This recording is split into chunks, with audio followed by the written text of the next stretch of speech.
내가 곧 하느님의 영광이다. 내 자신의 영광이 아닌 하느님의 영광을 위하여 어떻게 살아야 하는가는 나에게 매우 중요한 질문이 되었다. 외관상 지극히 영적인 활동 속에서도 허영이 스며들 수 있음을 지난 몇 주일 동안 더더욱 절실히 깨달아왔다. 트라피스트 수도원에 들어가는 일도 뭔가 좀 특별하게 보이고 사람들의 눈에 영웅적으로 비치는 경향이 있다. 그래서 내가 진실로 하느님을 추구하고 있는지 의구심이 들기까지 했다.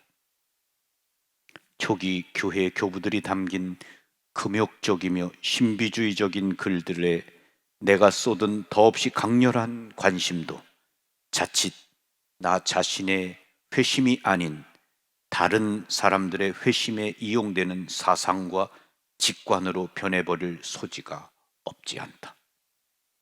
그렇다. 하느님까지도 내 인욕의 목적물로 삼고 하느님을 탐구하되 그분의 영광을 위하지 않고 거룩한 생각들을 미끈하게 조작함으로써 얻어지는 그 영광을 위해서 탐구하려는 커다란 유혹은 분명 존재하고 있다. 존 뮤즈 원장은 나의 근심거리들에 별로 놀라지 않았다. 그는 그것들을 충분히 우려하고 생각하며 체험해 볼 만한 것들로 흔쾌히 인정했다. 우리가 예배 대신 조작하도록 만드는 그 인욕들을 제거하는 방법은 무엇일까? 우리가 제일 먼저 알아야 할 점은 바로 그대가 하느님의 영광이라는 사실이다. 창세기에 이런 말씀이 나온다. 하느님께서 진흙으로 사람을 빚어 만드시고 코에 입김을 불어넣으시니 사람이 되어 숨을 쉬었다. 우리가 살고 있는 것은 하느님의 입김, 하느님의 생명, 하느님의 영광을 함께 나누고 있기 때문이다. 그러니까 하느님의 영광을 위해서 어떻게 살아야 하는가가 아니라 있는 그대로의 우리를 어떻게 생활화하고 가장 심원한 우리의 자아를 어떻게 실현할 것인가가 질문이 되어야 한다. 존 뮤즈 원장은 미소 지으며 말했다. 내가 곧 하느님의 영광이다를 선호로 삼으십시오. 이 생각을 묵상의 중심축으로 삼아서 그것이 단순히 생각에 머물지 않고 점차 생생한 현실이 되도록 만드십시오.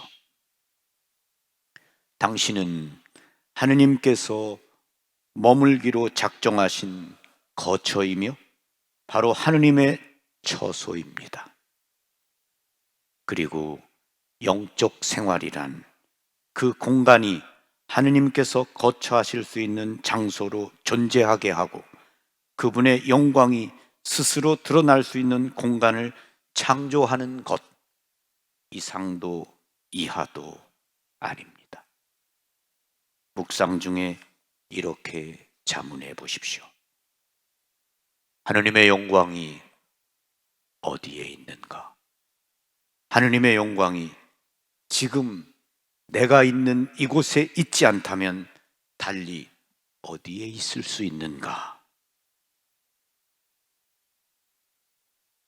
라테라노 대성전 축성 봉헌 기념일인 오늘 헬리나 웬 신부님이 쓰신 책 제네시 일기 가운데 나오는 이 글을 여러분과 함께 읽고 싶었습니다.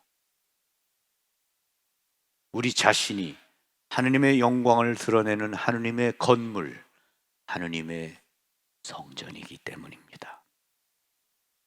형제 여러분, 여러분은 하느님의 건물입니다. 나는 하느님께서 베푸신 은총에 따라 지혜로운 건축가로서 기초를 놓았고 그 기초는 예수 그리스도이십니다. 여러분이 바로 하느님의 성전입니다. 고린토 전서 3장 9절, 11절, 17절입니다. 내가 곧 하느님의 영광이다라는 말씀을 마음 깊이 새겨봅니다. 매 순간 내가 곧 하느님의 영광이라는 사실을 내 몸과 마음이 생각한다면 나의 몸가짐과 행동이 많이 달라지지 않을까요? 하느님의 영광인 내가 내 몸가짐을 함부로 하고 분노를 참지 못하고 성을 내고 이웃을 헐뜯고 판단하고 시기하고 증오한다면 하느님의 영광을 내 자신 스스로가 가리우며 더 나아가 포기하는 것입니다. 예수님께서도 여러분은 여러분의 착한 행실을 드러내어 하느님이 찬양받게 하십시오. 하느님 그분이 영광을 받을 수 있게 하십시오 라고 산상설교에서 말씀하셨습니다. 당신은 하느님께서 머물기로 작정하신 거처이며 바로 하느님의 처소입니다. 그리고 영적 생활이란 그 공간이 하느님께서 거처하실 수 있는 장소로 존재하게 하고 그분의 영광이 스스로 드러날 수 있는 공간을 창조하는 것 이상도 이하도 아닙니다.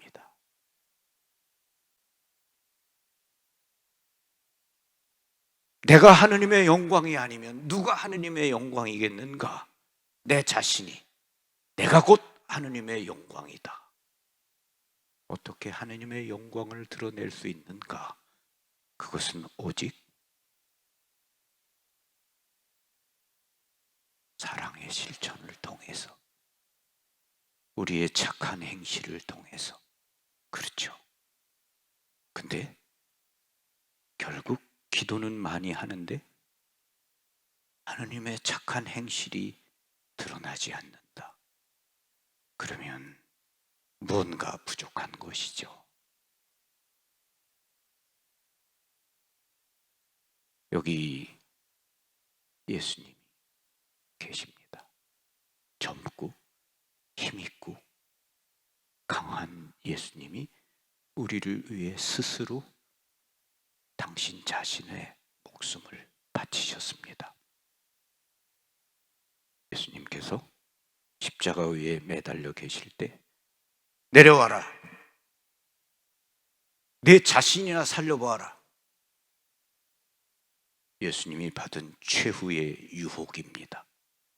예수님이 십자가에 뛰어내려와서 그래 내려왔다. 어떻게 할래? 이렇게 했으면 예수님은 계시지 않죠. 그런 예수님을 우리가 믿지 않죠.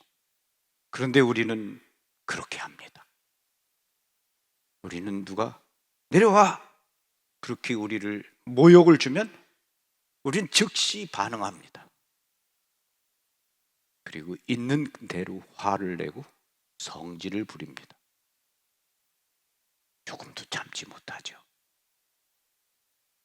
예수님은 내려오시지 않았습니다. 그리고 아버지, 저들의 죄를 용서합니다. 자신이 무슨 짓을 하고 있는지 모릅니다. 그러면서 끝까지 기도하시고 용서를 말씀하셨습니다. 그 모습을 보고 수많은 전투에 참여했던 백전노장이고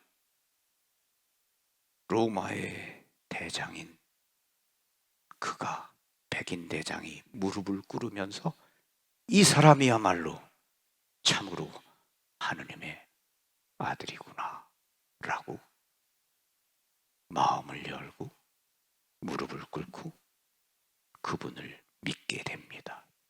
결국은 하느님의 영광을 드러내는 것은 예수님이 보여주신 이러한 것입니다. 끝까지 용서하고 인내하고 참고 사랑과 평화의 길을 걷는 것이 하나님의 영광을 드러내는 겁니다.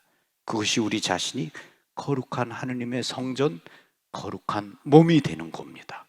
그런데 우리는 기도는 열심히 하지만 그런 사랑의 행동, 실천은 하지 않습니다.